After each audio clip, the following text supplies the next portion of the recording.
Hello friends, welcome back to our YouTube channel. अभी हम लोग यहाँ पे विप्रो लिमिटेड के एनालिसिस करेंगे और इस एनालिसिस में देखेंगे कल के दिन मीन्स यहाँ पे 26 ऑफ जुलाई को किस तरीके से अपना प्राइस एक्शन पैटर्न दिखाएगा और इसके इंपॉर्टेंट लेवल्स कैसे होने वाले हैं। इसकी फुल एनालिसिस हम लोग कल के वीकली वीडियो में एनालाइज करेंगे और आज हम लोग सिर्फ यहाँ पे कल के मोमेंटम के बारे में देखेंगे। तो पिछले कुछ दिनों से अगर आप इसको देख रहे होंगे तो यहाँ पे 19 जून के बाद यहाँ पे बहुत ही अच्छा ये गैप अप ओपन हुआ। ओपन होने के बाद एक बड़ा यहाँ पे नेगेटिव कैंडल बनाया। ठीक है, चूंकि ये बहुत ही कम समय में अगर देखेंगे तो 4 जून से इसने रनिंग करना स्टार्ट किया एंड 470 पे तब ट्रेड कर रहा था। एंड यहाँ पे लगभग लगभग 18 जुलाई आते आते ही इसने 580 का यहाँ पे लेवल दिखाया। मतलब ये एक बहुत ही अच्छा मोमेंटम था।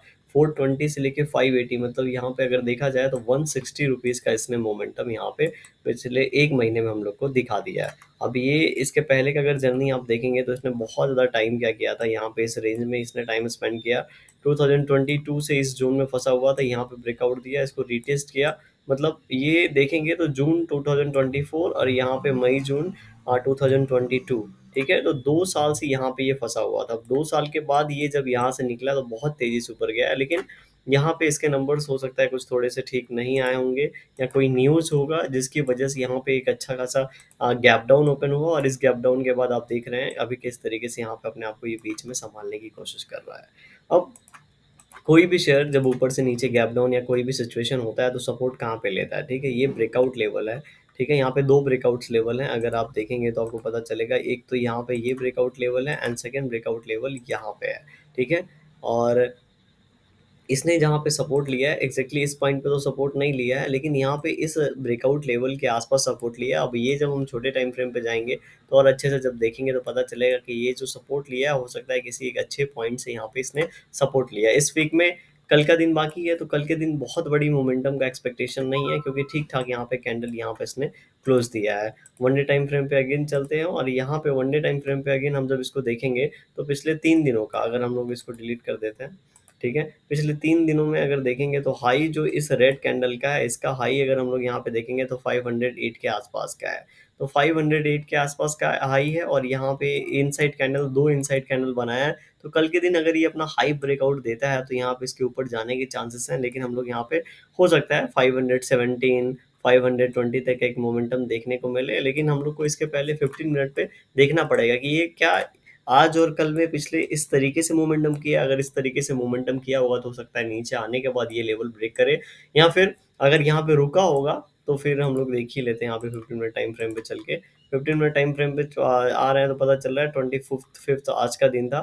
ठीक है, यहाँ पे ये वन वे डायरेक्शनल मूव किया है। नो डाउट यहाँ पे 2-3 दिन से हम लोग को थोड़ा सा हॉल टाइप सिचुएशन दिख रहा होगा इस तरीके से, लेकिन आज ये वन वे डायरेक्शनल मूव किया है तो हो सकता है यहाँ पे थोड़ा सा इन लेवल्स के आसपास 508 का यहाँ पे हाई लगाया, 508 के आसपास थोड़ा सा रुके। क्योंकि यहाँ पे आज आने के बाद यहाँ पे पहला हॉल्ट, दूसरा हॉल्ट यहाँ पे है, तो 3 कैंडल ऑलरेडी 15 मिनट पे ग्रीन बना चुका है। ठीक है, तो और ये ऊपर जाता है तो हो सकता है एक दो कैंडल और बन जाए, इसीलिए उसके ऊपर जाने की प्रोबेबिलिटी थोड़ी कम हो जाती है यहाँ पे। और ये 513 का यहाँ पे पहला अगर कल के दिन अपना हाई 508 ब्रेक करता है, 513 का एक टारगेट दिखा सकता है। उसके बाद क्या हो सकता है यहाँ पे, चूंकि 3 कैंडल 4-5 कैंडल ऑलरेडी ग्रीन बन चुके होंगे तो इसके नेगेटिव बनने के चांसेस बढ़ जाते हैं ऐसे सिचुएशन में। फिर चूंकि ये बहुत ही नीचे से कल के दिन भी, आज के दिन मोमेंटम किया, कल के दिन भी मोमेंटम करेगा तो बहुत ज़्यादा स्ट्रेच हो जाएगा। स्ट्रेच, और इसके पहले का सिचुएशन क्या है, बहुत ज़्यादा गैप डाउन ओपनिंग और इस तरीके का है। इसीलिए ये स्ट्रेच अगर ये मान लेते हैं एक बहुत ही अच्छे इंपॉर्टेंट सपोर्ट का ऊपर से आ रहा था और यहाँ रुकने की कोशिश कर रहा था और उसके बाद हिट किया तो यू टर्न मान सकते थे। ठीक है, यहाँ फिर कोई ब्रेकआउट दिया है तो हम लोग मान सकते थे ये ज़्यादा स्ट्रेच होगा,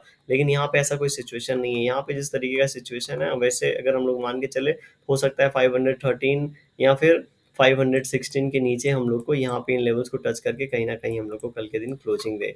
अब इसके नेगेटिविटी के बारे में सोच लेते हैं। मतलब नेगेटिव मतलब अगर ये यहाँ पे थोड़ा सा गैप डाउन ओपनिंग होता है, मान लेते हैं अगर क्लोजिंग यहाँ पे मिला है, अगर गैप डाउन ओपनिंग होता है 502-3 के आसपास, तो ये इनसाइड कैंडल अगेन एक इनसाइड कैंडल बना देगा। और किसी भी सिचुएशन में अगर ये अपने नीचे वाले लेवल्स, जैसे कि यहाँ पे 500 500 का लेवल ब्रेक डाउन करेगा तो हम लोग को 595 का लेवल ये नीचे की ओर दिखा सकता है एंड 593 का लेवल हम लोग को नीचे की ओर दिखा सकता है। वीडियो कैसी लगी कमेंट सेक्शन में बताइए, पसंद आएगी लाइक कर सकते हैं, चैनल में सब्सक्राइब कर सकते हैं। Thank you for watching this video.